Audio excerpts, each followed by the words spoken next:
Hi there, everybody. Welcome to the show. Thanks for joining us. Jerry Kraus is our guest. Jerry is Executive Director at the Stanley Theater, and the Stanley Theater is what we're going to be talking about, and its past, its present, and its future. And we're also going to be talking to Jerry about his future. Before we do any of that, though, welcome to the show. Good to see you. Joe, it's great always to be on the show and to catch up with you. Yeah. How have you been doing? Good. I'm doing a little busier than I'd like to be, but doing good. Thank you for asking. Your retirement was recently announced. So you started at the Stanley in 2013. 2013. It's been, going on now 6 years as executive director. Prior to that, I was on the board of directors for 4 years. Right. So it's been a fantastic 10 years. Yeah. And a couple things. Number one, you've got somebody that's been named who's going to be taking your job. Yep, Lisa Wilsey. She's been in the office with me now for the last couple of weeks. Officially, she'll take over on March 1st. Mm-hmm. And you're going to go on to do what? You're too young not to do anything. You know, Joe, I don't really use the word retirement myself. Mm-hmm. I kind of use reassess and redeploy. Okay. I'm still going to be involved in the theater because it's a big part of me now, and as it is in many people's lives, such a beautiful, historic building for us to have so many memories here in the Utica and Oneida County area. So I'm going to stay involved. I promised Lisa and the board I would help as they need help down the road. But I'm going to take some time off. Going to go thaw out a little bit, go get some sun and sand therapy down in Florida, watch a little spring training. Let's go Mets. Good. And then I'll be back at the end, towards the end of March, and we've got some more shows that I'm involved with at the Stanley.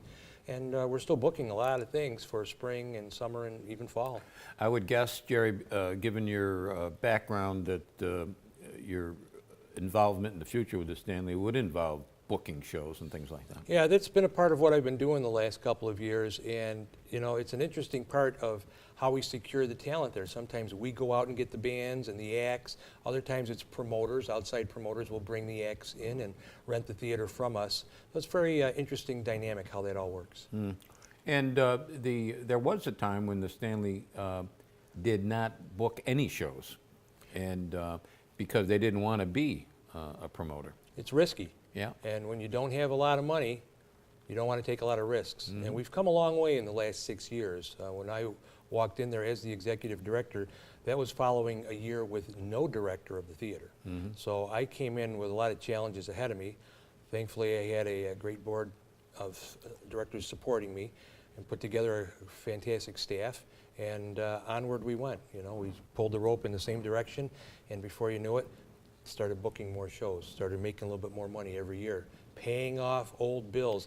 That was really one of the big challenges I faced head on as soon as I got there. We had about 7 pages of bills that needed to get paid, big bills. Yeah. The National Grid bill, the water bill, the things just to keep the lights on, keep the Stanley open. There's a lot behind the scenes a lot of people don't know, and I really don't want to get into a lot of detail, but it was challenging to say the least when I first got in there. What was the physical plant like when you took over? There was a lot of issues that needed to get resolved and taken a look at. For example, the roof was leaking. The boilers needed upgrades. The front doors were a mess. We had computers that needed to be upgraded. The inside of the theater itself had gone through major renovation back in 2008, and that was a $20 million renovation of the stage, the new wings, the dressing rooms, the chandelier, the electronic marquee out front. So a lot of that had just recently been done. But the rest of the theater, you got to remember, was a 1928 theater. So we have ongoing issues with plumbing, with electrical, with roofing, with just about anything, heating and air conditioning, anything you can imagine with your house. Magnify it 100 times and put it in a big theater like that. I almost kind of think the Stanley was a victim of its success with getting that big grant money to redo stuff, because I think in a lot of people's minds, Jerry, they thought, well, they got all that money, they made all those improvements, we're done with that, we'll move on to something else. When that all happened, Joe, 2008, then all of a sudden this depression happened and the economy went south.